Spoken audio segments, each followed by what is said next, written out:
Hey YouTube, this is Nico. What if I tell you you already know 10% of the Japanese language, and this without even knowing it and without having to make any efforts? To add to this, those 10% of Japanese actually represent the most used part of the current language. Too good to be true, right?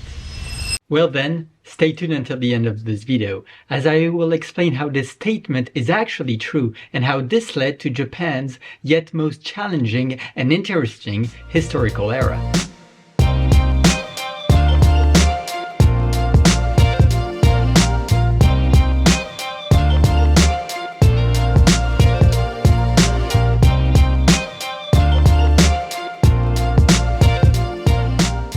Before starting, it is crucial to understand the Japanese structure, how Japanese is defined as a language. I already talked about the 3 Japanese writing system in this video. If you haven't seen it already, you should definitely go check it out and come back after. Let's take katakanas for example. It is a syllable-based system of around 38 characters that represents the whole Japanese pronunciation spectrum. Its history and usage has vastly evolved throughout the Japanese history, but is currently used for modern, foreign, and professional words, usually described as loanwords. To make it easier, and you probably see where I'm going with this, katakana words are actually foreign words but pronounced into a Japanese way. Before going into details, we must first understand a recent part of the Japanese history that is fascinating and that completely changed the way Japanese speak and talk today. By the way, you know what is as well fascinating? Checking out this video that will tell you how you can actually hack your brain to better learn Japanese.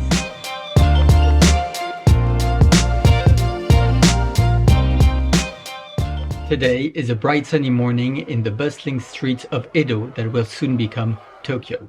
At that time, in 1853, Japan is still an isolated feudal society ruled by shoguns that each control their plot of land.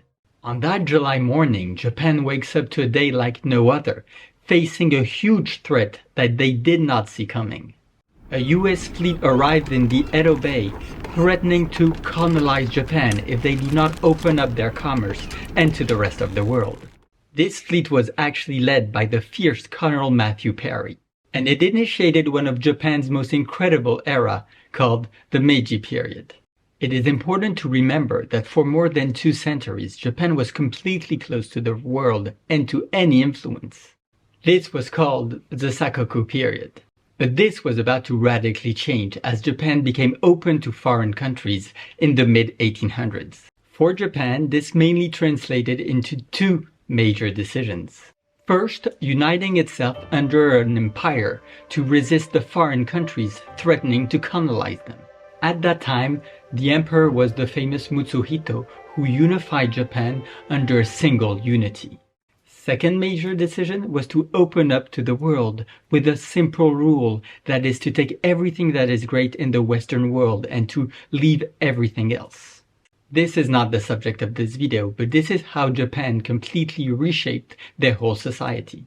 Starting from their constitution, its juridical system, and even more. It decided to get the best out of the Western world by sending emissaries all over the world. But hold on, wait a minute, what does that have to do with the Japanese language? Trust me, there's more that meets the eye here. Consequently to those major changes, a big shift in the Japanese language happened.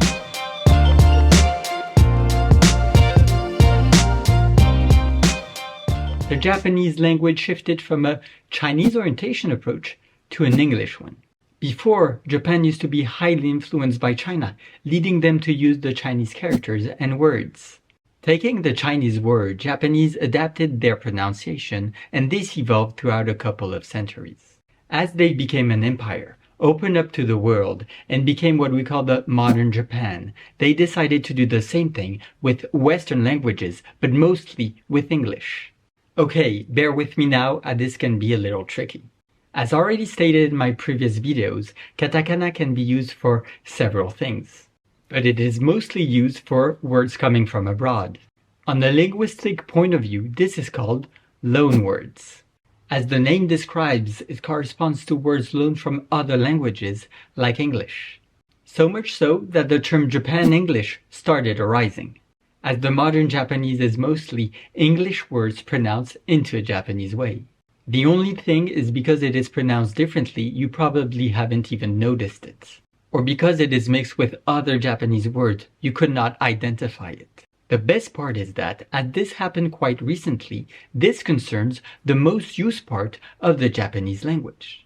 You know what is also up to date? This video that will teach you how to effectively use ChatGPT if you want to learn Japanese. But let's not stop here and see together straight up examples of Japanese loanwords.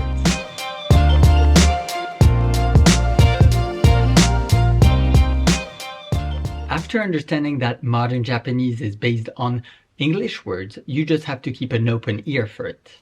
Let's start with everyday words.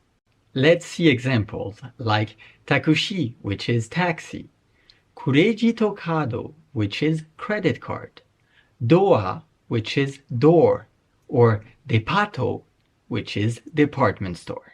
Those loan words are usually very common in technology. For example, you can have computer, which is computer, interneto, which is internet, sumaho, which is smartphone, and programu softo, which is programming software. They are loan words from other languages. As explained, most of the loan words come from English.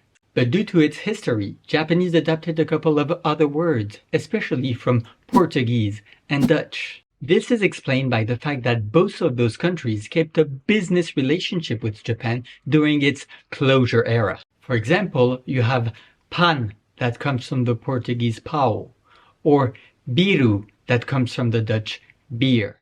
But you also have other words from other languages. For example, you have pâtisserie coming from the French pâtisserie, that means pastry, or even Arbeito coming from the German Arbeit, which means part-time job. If you're interested about Japanese tips, please check this video to understand how you can actually hack your brain to better learn Japanese. Hey guys, that wraps up the video. I hope you enjoyed it and that you got to learn just a little bit more about Japan and Japanese. If you liked it, don't forget to subscribe and like the video. That really helps out the channel.